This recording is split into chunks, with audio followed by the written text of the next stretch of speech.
છું હિના અને તમે જોઈ રહ્યા છો આપણું ગુજરાત. સમાચારોની શરૂઆત કરીશું. મોદી સરકારના વિભાગોનું વિતરણ સોમવારે સાંજે 6:30 વાગે કરવામાં આવ્યું હતું. અમિત શાહને ફરીથી ગૃહ પ્રધાન, રાજનાથસિંહને સંરક્ષણ પ્રધાન, નીતિન ગડકરીને માર્ગ પરિવહન પ્રધાન બનાવવામાં આવ્યા છે. એસ જયશંકર વિદેશ મંત્રાલયમાં જ રહેશે. નિર્મલા સીતારમણને ફરીથી નાણામંત્રી બનાવવામાં આવ્યા છે. અશ્વિની વૈષ્ણવને ફરીથી રેલવે મંત્રી બનાવવામાં આવ્યા છે. પિયુષ ગોયલ વાણિજ્ય અને ઉદ્યોગ મંત્રી પણ રહેશે. શિવરાજસિંહને કૃષિ મંત્રાલયની જવાબદારી સોંપવામાં આવી છે. મનોહરલાલ ખટ્ટરને ઉર્જા વિભાગ આપવામાં આવ્યો છે. નીતિન ગડકરીની સાથે રાજ્યના 2 મંત્રીઓ પણ હશે. અજય તમટા અને હર્ષ મલ્હોત્રાને રોડ ટ્રાન્સપોર્ટ રાજ્યમંત્રી બનાવવામાં આવ્યા છે. ભાજપ અધ્યક્ષ જેપી નડ્ડાને આરોગ્ય અને પરિવાર કલ્યાણ મંત્રાલય અને રસાયણ અને ખાતર મંત્રાલય આપવામાં આવ્યું છે. શપથ ગ્રહણ બાદ 23.30 કલાકે વિભાગોનું વિભાજન થયું. અગાઉ 2019માં 18 કલાક અને 2014માં 15 મિનિટ ને 30 સેકન્ડનો સમય લાગ્યો હતો. રવિવારે મોદીની સાથે 71 મંત્રીઓને શપથ લીધા હતા, જેમાં 30 કેબિનેટ મંત્રીઓ અને 5 સ્વતંત્ર પ્રભારી મંત્રીઓ અને 36 રાજ્ય મંત્રીઓનો સમાવેશ થાય છે.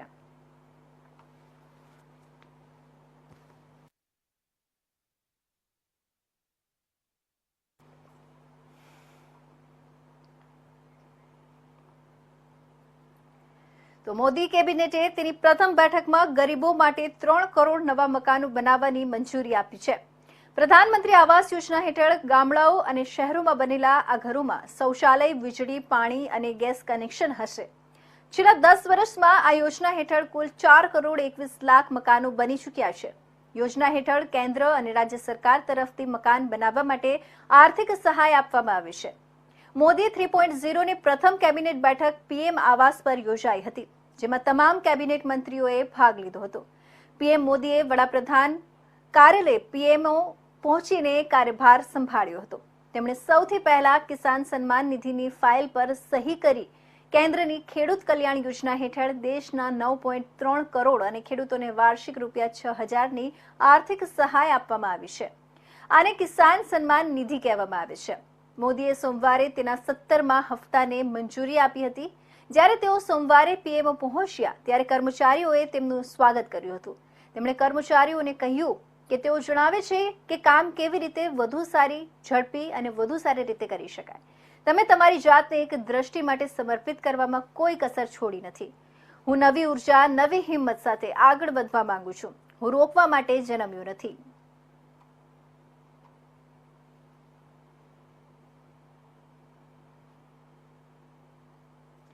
ગુજરાત પ્રદેશ અધ્યક્ષ અને નવસારી બેઠક પરથી સાંસદ બનેલા સી.આર. પાટીલે આજે પોતાનો કાર્યભાર સંભાળી લીધો છે. જળશક્તિ મંત્રાલયનો કાર્યભાર સંભાળ્યા બાદ સી.આર. પાટીલે કહ્યું કે હું માનનીય વડાપ્રધાનનો મારા પર વિશ્વાસ કરવા અને મને આ જવાબદારી આપવા બદલ આભારી છું. સી.આર. પાટીલે કહ્યું કે મારો સંકલ્પ છે કે જળશક્તિ મંત્રાલય દ્વારા અમે જળ સંરક્ષણ, સ્વચ્છતા અને વ્યવસ્થાપનમાં નવા સીમાચિહ્નો સ્થાપીશું. આ દિશામાં અમે સામૂહિક પ્રયાસોને પ્રોત્સાહન આપીશું અને નવીનતમ તકનીકોનો ઉપયોગ કરીને જળ સંસાધનોનું સંરક્ષણ કરીશું. આજે જળશક્તિ મંત્રાલયનો કાર્યભાર સંભાળ્યા પછી હું માનનીય પ્રધાનમંત્રીનો મારા પર વિશ્વાસ કરવા અને મને આ જવાબદારી આપવા બદલ આભારી છું.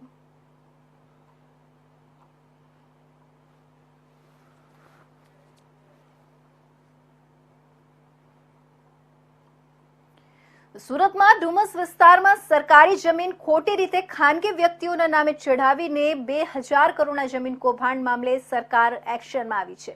કૌભાંડમાં આઈએએસ અધિકારીને સસ્પેન્ડ કરવામાં આવ્યા છે.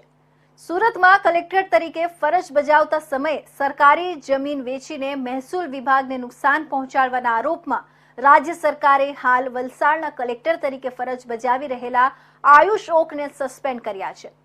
વલસાડના કલેક્ટરને સસ્પેન્ડ કરીને તેમની જગ્યાએ એ.આર. ઝાને વલસાડ કલેક્ટરની જવાબદારી સોંપાઈ છે. આઈએએસ આયુષ ઓક સામે કૌભાંડ મામલે લાંબા સમયથી તેમની સામે તપાસ ચાલી રહી હતી, જે બાદ તપાસના અંતે તારીખ 23/6/2021થી તારીખ 1/2/2024 સુધી પોતાના કાર્યકાળ દરમિયાન જમીન કૌભાંડથી સરકારી તિજોરીને નુકસાન પહોંચાડવાની ગંભીર બેદરકારીના કારણે તેમને તાત્કાલિક સસ્પેન્ડ કરવાનો આદેશ કર્યો છે. ખાસ છે કે ડુમસ વિસ્તારમાં સરકારી જમીન કલેક્ટર દ્વારા ખોટી રીતે આદેશ કરીને ગણતિયાઓના નામે ચડાવી દેવાનો આરોપ વિપક્ષ દ્વારા કરવામાં આવ્યો હતો, જેને લઈને રાજ્ય સરકાર અને કેન્દ્ર સરકાર સુધી મુદ્દો પહોંચ્યો હતો। આ અંગે એસઆઈટીની રચના કરવાની માંગ પણ કોંગ્રેસ દ્વારા કરવામાં આવી હતી। કોંગ્રેસ નેતા તુષાર ચૌધરીએ આરોપ લગાવ્યા હતા કે 2,70,000 ચોરસ મીટર જમીન ગણોતિયાનું નામ દાખલ કરાવીને 2,000 કરોડનો ખેલ પાડ્યાનો આરોપ લગાવવામાં આવ્યો હતો।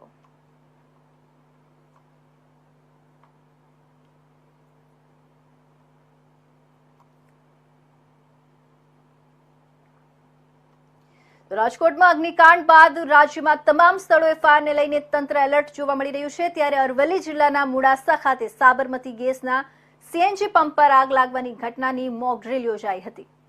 ગેસ પંપમાં આગની ઘટનાને લઈને કેવી રીતે સમગ્ર બનાવ પર કાબુ મેળવી શકાય તેને જ લઈને મોક ડ્રીલનું આયોજન કરવામાં આવ્યું હતું।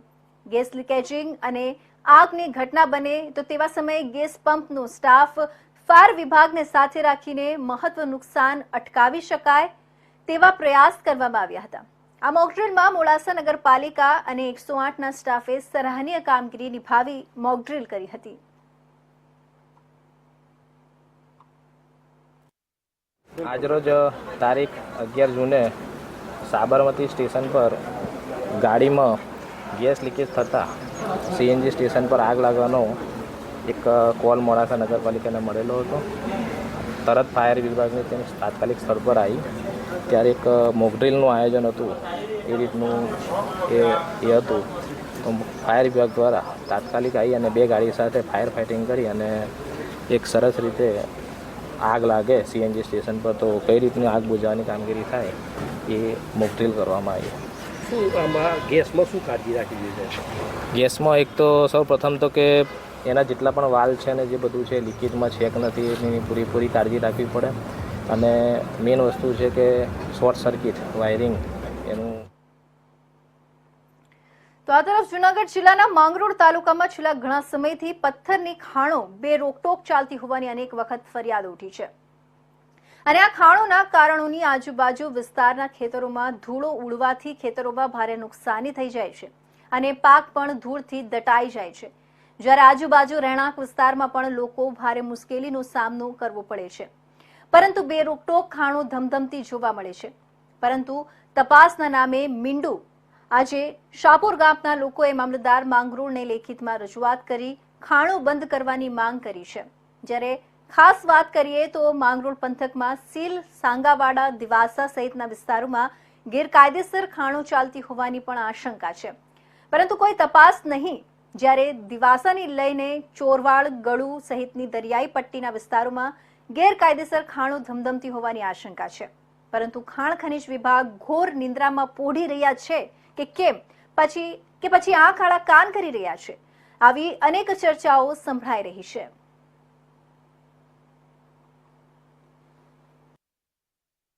શાપુર ગામમાં અત્યારે જે ખાણની લીઝ મંજૂર થઈ ગઈ છે ખાણની એ ખાણની લીઝ અત્યારે મામલતદારમાં અમે આવેદનપત્ર આપવા આવ્યા છે કે ખાણની લીઝ તાત્કાલિક ધોરણે બંધ કરવામાં આવે અને જે આજુબાજુમાં જે થતું નુકસાન છે એમાં ઘટાડો આવે એ મામલતદારને અને આ માધ્યમ દ્વારા કલેક્ટરને અમે રજૂઆત કરીએ છીએ। આ બોડી વિસ્તાર છે જ્યાં ખાણની લીઝ મંજૂર કરે અને પોતે આ જાળવાને અને માણસોને બહુ અતિ નુકસાન થાય છે। આ 300 થી 400 માણસ અહીંયા વસવાટ કરે છે અને તેને લીધે જાળવા અને આ લોકો બધા ગરીબ એના ઉપર આજીવન એનું જીવન જીવવા જરૂરત કરે છે।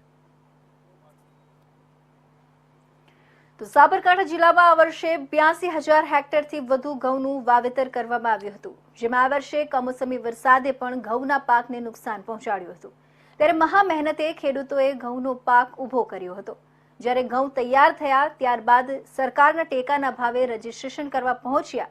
ભારે જહેમત બાદ રજીસ્ટ્રેશન પણ કરાવ્યું, પણ પોષણક્ષમ ભાવ ન મળતા ખેડૂતો ઘઉંનો પાક ઓપન માર્કેટમાં વેચી રહ્યા છે। છેલ્લા 3 વર્ષથી ખેડૂતો ઘઉંનો પાક ટેકાના ભાવે નહીં પણ ઓપન માર્કેટમાં વેચી રહ્યા છે। તો આ વર્ષે પણ 94 જેટલા ખેડૂતોએ રજીસ્ટ્રેશન કરાવ્યું હતું, પરંતુ એક પણ ખેડૂત 8 જેટલા ખરીદ કેન્દ્ર પૈકી એક પણ સેન્ટર ખાતે ઘઉં વેચવા પહોંચ્યો નથી। સરકારના ટેકાના ભાવ 455 કરતા હિંમતનગર ઓપન માર્કેટમાં ભાવ વધુ મળી રહ્યા છે। અત્યાર સુધી સૌથી ઊંચા ભાવ 800 પડ્યા હતા। તો નીચા ભાવ 480ની આસપાસ રહ્યા હતા, જેને લઈને ખેડૂતો ઓપન માર્કેટમાં વેચી રહ્યા છે. તો સિઝનમાં માર્કેટ ના બંને તરફ ટ્રેક્ટરની લાઈનો લાગતી હોય છે અને મોટી સંખ્યામાં ખેડૂતો માર્કેટમાં ઘઉં વેચવા પહોંચતા હોય છે. સાથે અહીં કોઈ પણ પ્રકારનું રજીસ્ટ્રેશન કરાવવું પડતું નથી, તો પૈસા પણ તાત્કાલિક મળી જતા હોય છે. જ્યારે ટેકાના ભાવે વેચે તો એક તો નંબર આવે એની રાહ જોવાની, અને બાદમાં જો નંબર આવી જાય તો તે પૈસા ક્યારે મળશે એની રાહ જોવાની, જેના કારણે ખેડૂતો પોતાના ઘઉંનો પાક ઓપન માર્કેટમાં વેચી રહ્યા છે. હિંમતનગર માર્કેટની વાત કરીએ તો આ વર્ષે 3,30,400 બોરીની આવક થઈ છે, જે અન્ય માર્કેટ કરતાં પણ વધુ છે.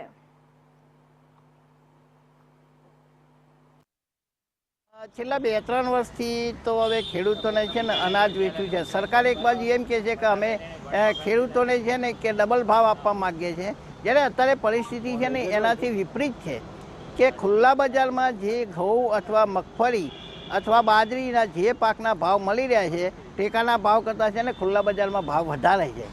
એના કારણે એક વર્ષ બીજું પણ એક એવું કારણ છે કે ભાઈ પેલા ટેકાના ભાવે વેચવું હોય ને તો રજિસ્ટ્રેશન કરાવો, ઉતારા લાવો ને આધાર કાર્ડ લાવો ને ચેકબુક લાવો ને પાસબુક લાવો ને આ બધી જફા છે ને ખેડૂતને નથી ફાવતી, કારણ કે એને તો બીજા કામ હોય છે અને એના તો ભાઈ તરત પૈસા જોઈતા હોય, એના તો ખેતીના કામમાં છે ને પૈસાની જરૂર હોય, એટલે એ તો રોકડામાં જ માને. એટલા માટે છે ને ટેકાના ભાવે વેચવા માટે ખેડૂતો ખૂબ ઓછા તૈયાર થયા છે.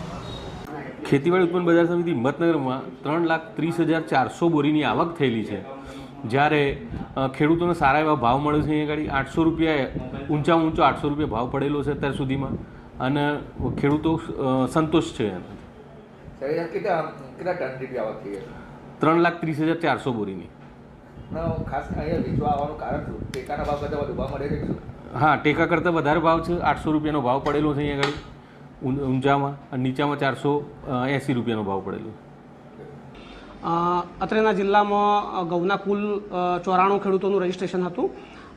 94 ખેડૂતોને અમે અહીંયાથી SMS કરેલા છે વેચાણ અર્થે આવવા માટે, પરંતુ ઘઉંના વેચાણ માટે કોઈ પણ ખેડૂત ખરીદ કેન્દ્ર ખાતે આવેલ નથી.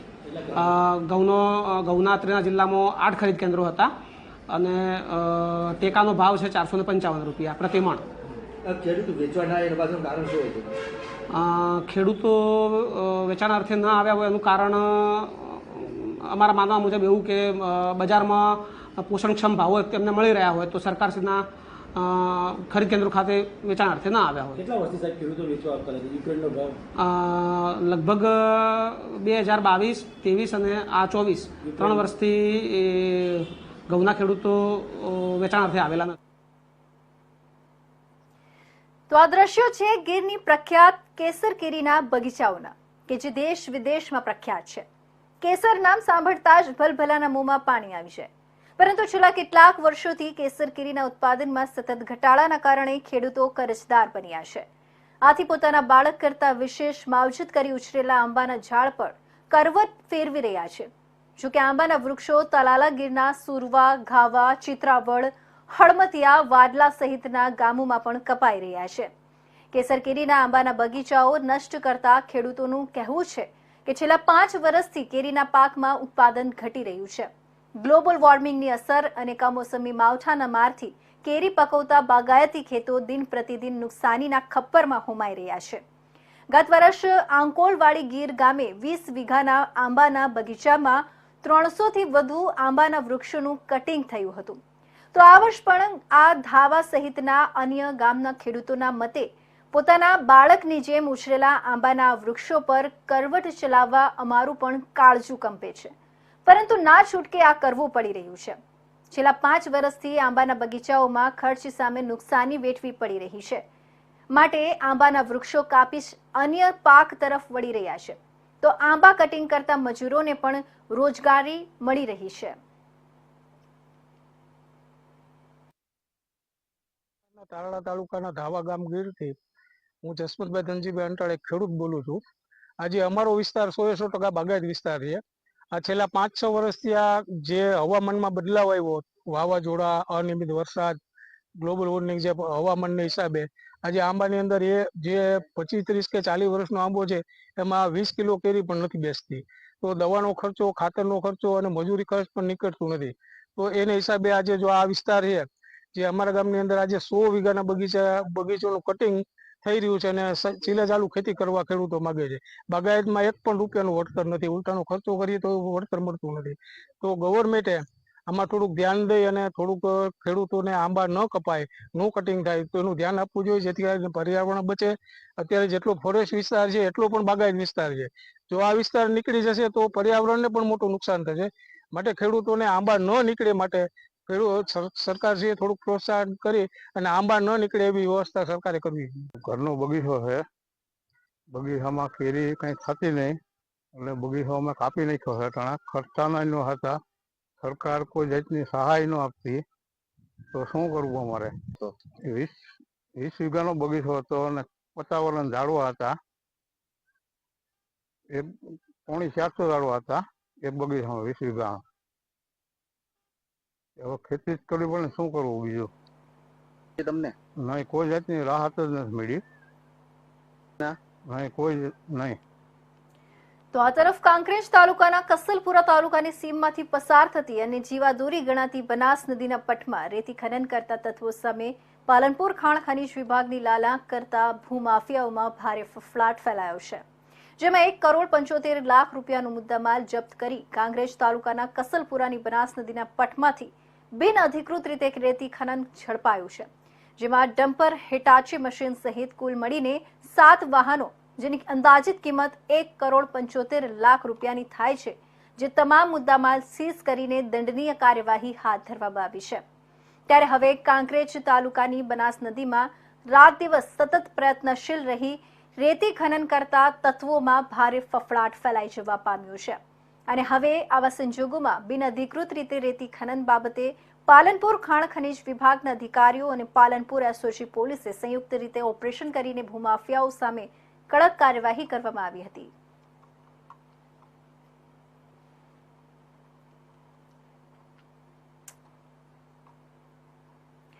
તો હાઈવે પર બેફામ ગતિથી ચાલતા ટ્રક ડમ્પરને કારણે અવારનવાર અનેક અકસ્માતો થતા હોય છે. ત્યારે સૂત્રાપાડા કોડીનાર હાઈવે પર પૂરપાટ ચાલતા ડમ્પરે બાઇકને અડફેટે લેતા યુવાન ચાલકનું મોત નીપજ્યું છે.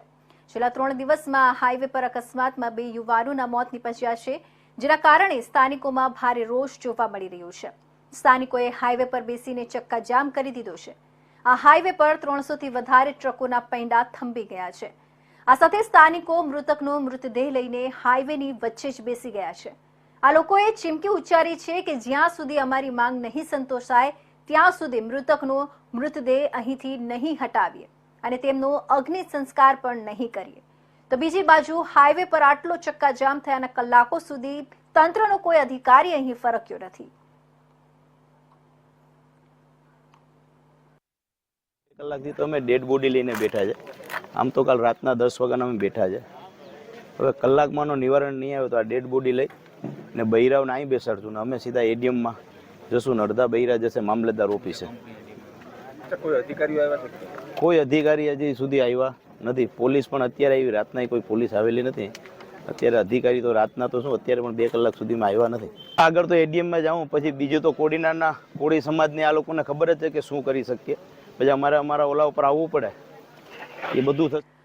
સુરત જિલ્લાના ઉમરપાડા તાલુકા મથકના ઊંચવડ ગામના કબ્રસ્તાનમાંથી 2 અજાણ્યા યુવકોની હત્યા કરાયેલો મૃતદેહ મળી આવતા સમગ્ર પંથકમાં ભારે ચકચાર મચી જતા સરકારી તંત્ર, સ્થાનિક પોલીસ અને સુરત જિલ્લા પોલીસ ઉચ્ચ અધિકારીઓ ઘટના સ્થળે દોડી આવ્યા હતા. આ બંને યુવકોની હત્યા અંગેની તપાસનો ધમધમાટ શરૂ કર્યો છે. કબ્રસ્તાનમાં ચોકી કરતા ચોકીદાર ઊંચવડ ગામના કબ્રસ્તાનમાં ગયા હતા. આ સમયે કબ્રસ્તાનનો ગેટ બંધ હતો અને બાજુના વાયર ફેન્સિંગ તોડી કોઈક અંદર પ્રવેશ્યો હોય તેવું જણાયું હતું અને જમીન પર કોઈક વ્યક્તિને જમીન પર ધસડીને લઈ જવામાં આવ્યું હોવાથી લીસોટા દેખાયા હતા, જેથી તેઓ લીસોટાના આધારે કબ્રસ્તાનમાં નવી ખોદેલી કબર પાસે પહોંચ્યા હતા, જેથી કોઈને દફનાવવામાં આવ્યું હોવાનું જણાયું હતું. આ ઘટનાની જાણ ઉમરપાડા પોલીસને કરતા પોલીસ ઘટના સ્થળે પહોંચી હતી. 2 યુવકોના મૃતદેહ બહાર કાઢવામાં આવ્યા હતા, જેમાં પોલીસને પ્રાથમિક તપાસમાં બંને અજાણ્યા યુવકોની હત્યા કરાઈ હોવાનું જણાઈ રહ્યું છે. આ ઘટના બનતા જ વિભાગીય નાયબ પોલીસ અધિક્ષક BK વનાર સહિતના અધિકારીઓ પોલીસ કાફલા સાથે ઘટના સ્થળે દોડી આવ્યા હતા અને વધુ તપાસ હાથ ધરી છે.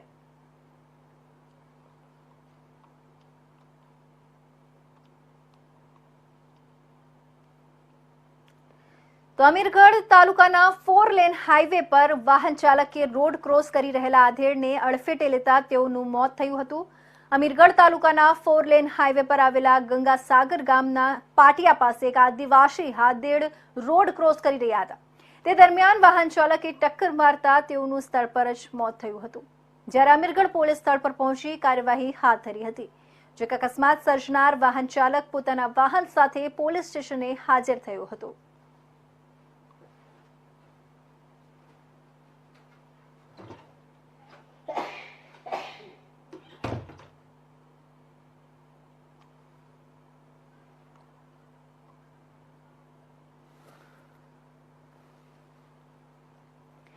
તો આ તરફ નૈઋત્યનું ચોમાસું મહારાષ્ટ્ર તરફથી ગુજરાત તરફ આગળ વધી રહ્યું છે. હવામાન વિભાગ અને હવામાન નિષ્ણાંતો દ્વારા રાજ્યના કેટલાક ભાગોમાં પ્રી મોન્સૂન એક્ટિવિટી અંતર્ગત વરસાદની આગાહી કરવામાં આવી હતી. ત્યારે આગાહી મુજબ મહીસાગર જિલ્લામાં એકાએક વાતાવરણમાં પલટો સર્જાયો હતો અને જિલ્લાના સંતરામપુર, કડાણા, ખાનપુર સહિતના વિસ્તારોમાં ધોધમાર વરસાદ વરસ્યો હતો. જેમાં છેલ્લા 24 કલાકમાં રાજ્યમાં નોંધાયેલા વરસાદી આંકડા મુજબ સંતરામપુરમાં રાજ્યનો સૌથી વધુ 1.5 ઇંચ વરસાદ વરસ્યો હતો. બીજી તરફ કડાણા તાલુકામાં આવેલા ગુજરાત રાજસ્થાન સરહદીય વિસ્તારના ગામોમાં પણ ધોધમાર વરસાદ વરસ્યો હતો. તો ભારે ગાજવીજ અને પવન સાથે વરસેલા વરસાદમાં કડાણા તાલુકાના મીરાપુર ગામે વીજળી પડતા એક ગાય અને એક બળદ સહિત 2 પશુઓના મોત નીપજ્યા છે. જ્યારે સંતરામપુર શહેરમાં ભારે પવન સાથે વરસેલા ધોધમાર વરસાદમાં વૃક્ષ ધરાશાયી થયું હતું. જેમાં એક વ્યક્તિને ઈજા પહોંચી હતી. જ્યારે ખાનપુર પંથકમાં પણ છૂટો છવાયો વરસાદ વરસ્યો હતો.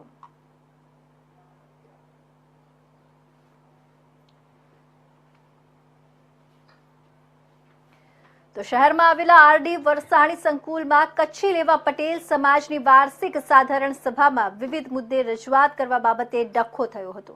ખીચોખીચ ભરેલા હોલમાં મામલો ગરમાતા બોલાચાલી બાદ ઝપાઝપી થતા મામલો પોલીસ મથકે પહોંચ્યો હતો.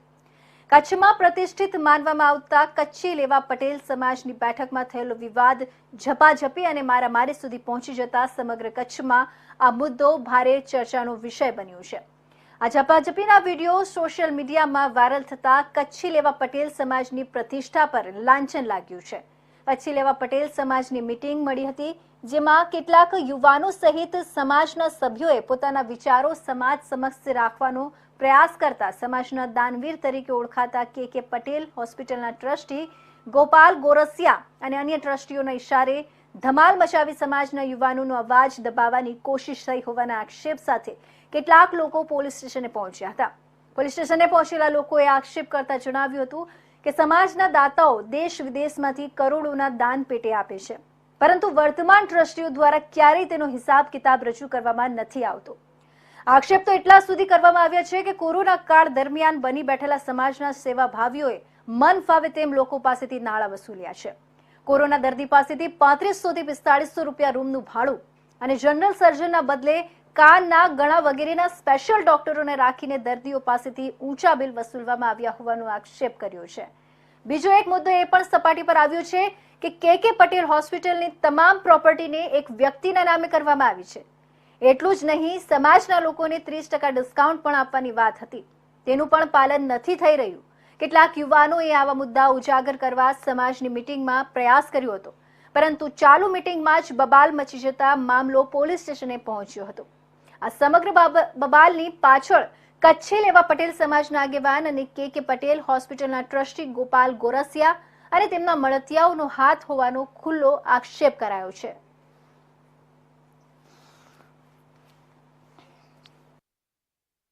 સામાન્ય સભા બોલાવવામાં આવી.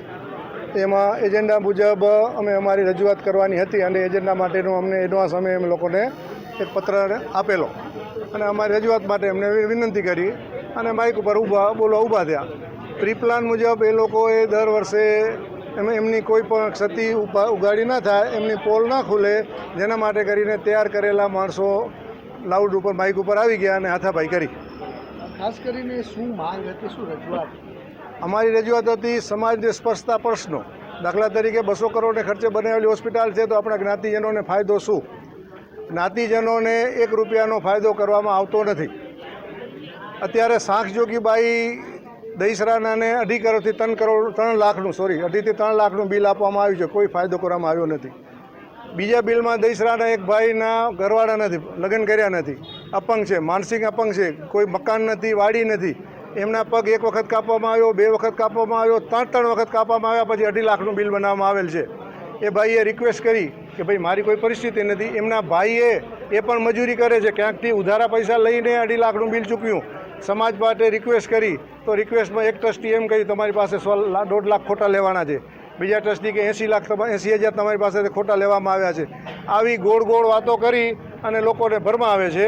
સમાજના નાગરિકને 1 રૂપિયાની પણ સહાય આપવામાં આવતી નથી. છેલ્લા કેટલા સમયથી આ લોકો ટ્રસ્ટ સાથે જોડાયેલા છે?